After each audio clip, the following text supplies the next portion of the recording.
Hello everyone, you may be wondering what's this mess, but hey, the gloves are on. Exciting. So, what is that, GFCI outlet? Yes, this is a broken GFCI outlet, like physically. That's not very safe right there, see? So we're gonna disassemble it and see how a GFCI outlet works. I've always wondered. Like, I know what they do, but like, I've always wondered, how do they trip? Like, is it like circuitry or is it completely mechanical? Well, we'll find that out. But the gloves and plastic bag on my workbench are in case any surprises that may have collected inside it while it was in its not very ideal conditions. So let's just get going.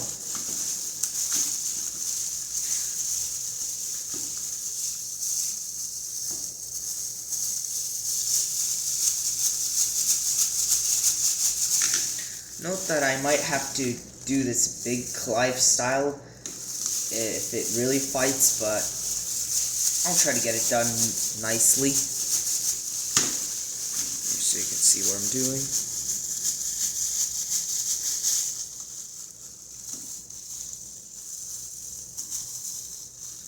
That screw's done. I've also noticed this. All of them have this weird like label here, but I don't know why. It barely has anything on it. What's that? What's that say? It's very hard to read. Well, if any of you guys know, please leave that in the comments. And also, if you have a different, like, if you have a GFCI and it looks different and you've seen what's inside and it's different, please let me know. I'd like to see if this is the only GFCI design or are there more. But what I know about this one is this one's different from the ones I replaced it with. This was an old one and I replaced it with a newer one. It was an easy job. And that one had the incoming power opposite. As you can see here, written load on top. That means this is not GFCI, and the actual incoming power is from here. The new ones had the opposite, so maybe something was going on, or maybe it was just, well, the design. That's more sophisticated than a regular outlet. Well, then what's actually going on then? I'm now getting very curious. Okay, so we seem to have this bar. Yeah, so this is actually like a contact right here. It looks like a contact here as well. Let me see. It looks like there's a contact here, and there is definitely a contact here. I can see the little piece. And then under this red switch, apparently it engages with the lower part of the contact. Alright, I might actually be engaging with something else in there. I'd really like to go deeper, as it's not very easy to understand what's going on like this. Oh, wait a minute. Oops.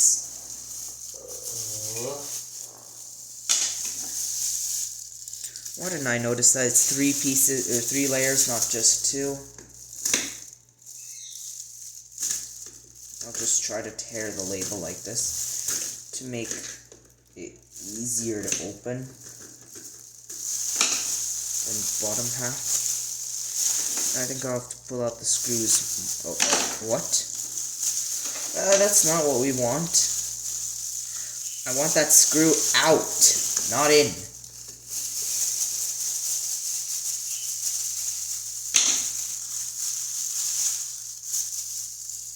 Oh, come on, why is this?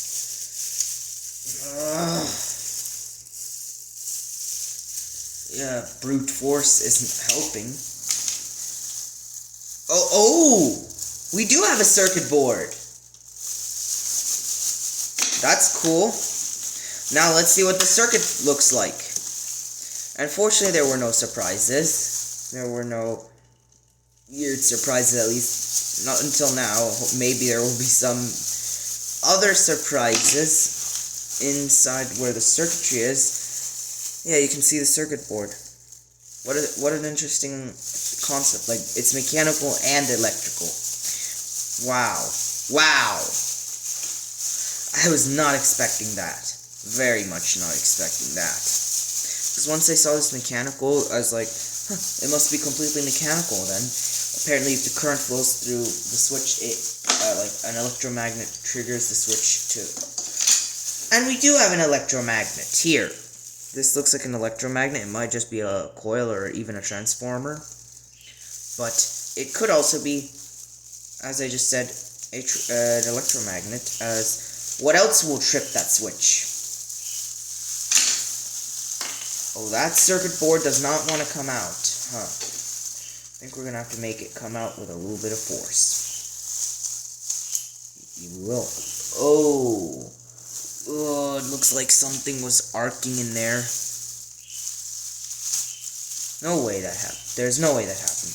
Because this outlet was working, but it was not safe to continue using. So that's why it was replaced.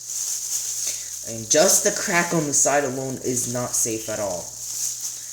Oh, that wire is fused. Is that really just pressure fused together? Okay, yeah. That was just pressure fused together. Oh, that doesn't seem very safe. I think a solder joint would be more reliable.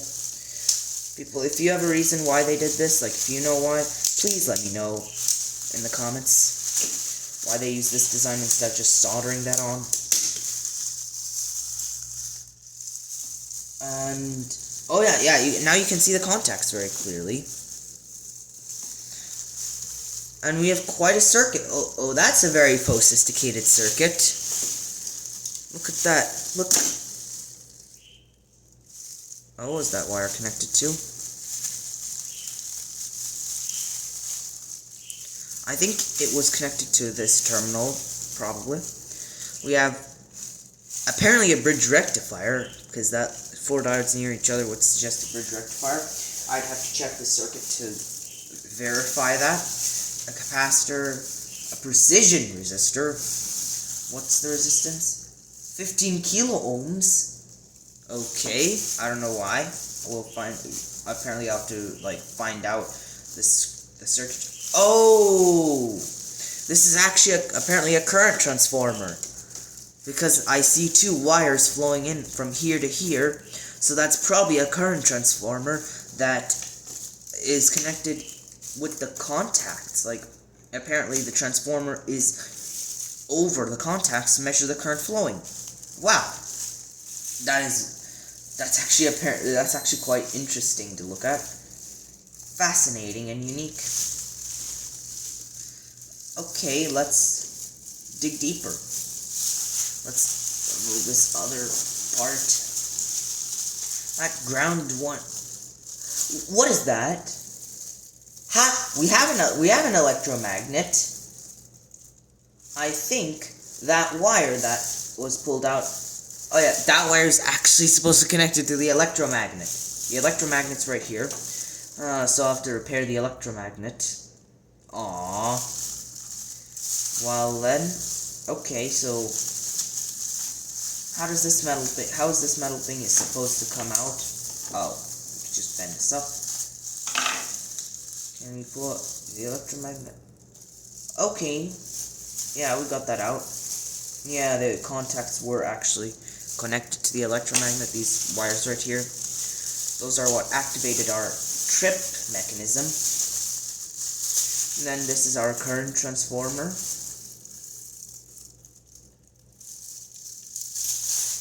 Oh, it's connected to the input power.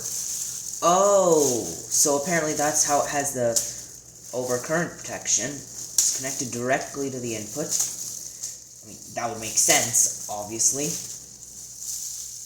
I don't see the safety in having just one insulated wire. I think we should insulate both of them. You know, because more insulation is always a safer option. Especially when we're dealing with high voltage.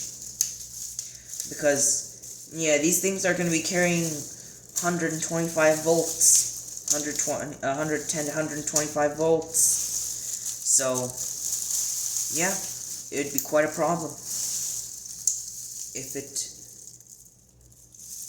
the voltage was like if something arced over, yeah, we'd have quite a bit of an issue,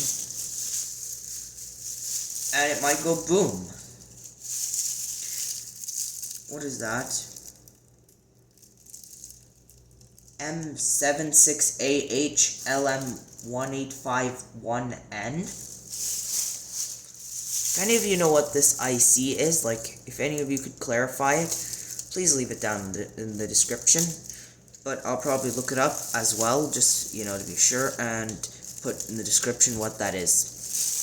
Because I don't know that on the top of my head. I've never seen that.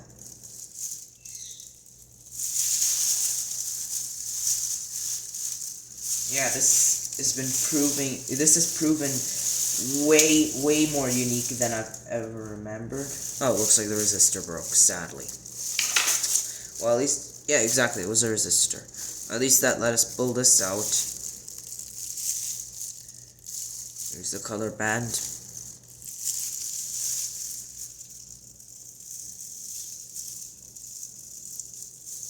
It's 4 colors.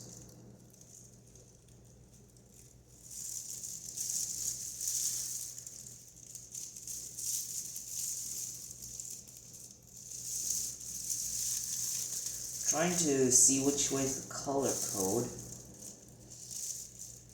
Is it supposed to be brown, green, orange, and gold? Gold, orange, green, and brown. Well, I'll calculate the I'll find the 2 resistance values that it's supposed to be, and measure it to tell you which one it was. Oh, sorry for the bad camera focus. Oh, that's pretty sad. Yeah, that's a lot better. It's still a bit fuzzy. Let me try again. I don't know. Yeah, apparently the camera just doesn't want to focus too well. Maybe the camera isn't perfectly clean. Maybe, like, I need to clean it after this video. But,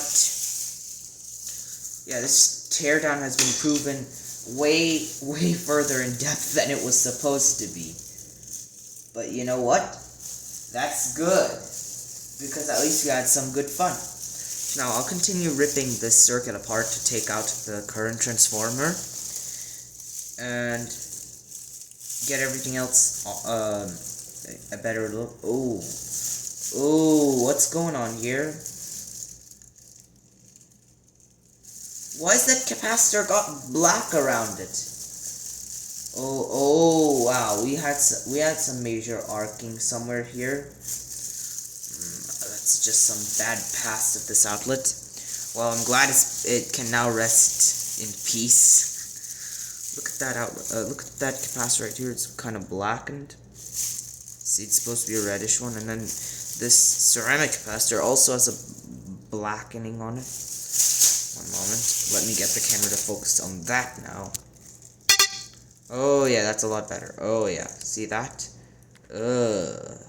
Look at that. Look at all the black now. That big one and the smaller one. The smaller one is a 103, which would mean, I'm pretty sure it's gonna be like, I'm pretty sure that's gonna mean like 10 nanofarads. Oh, okay, it actually says S103, okay. Yeah, so I'll get back after cutting these wires as they're really well on to remove the current transformer. And then I'll get to, well, the rest of the circuit. One moment, please. Okay, so I got the cutting pliers here. Okay, let's just cut the wire anywhere, because after all, we're just gonna pull that right out.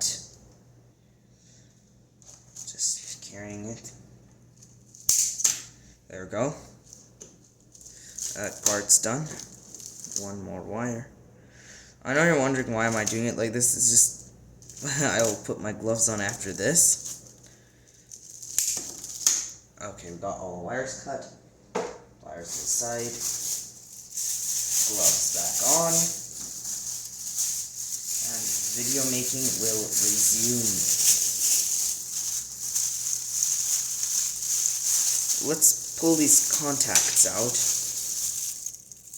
Oh, there's some oxidation. That's not quite safe. Oh well, good. Another reason that we pulled it out. Another good reason that we should have pulled it out. It's got some pitting on it. Pitting is not good. Look at that. That contact does not look very good.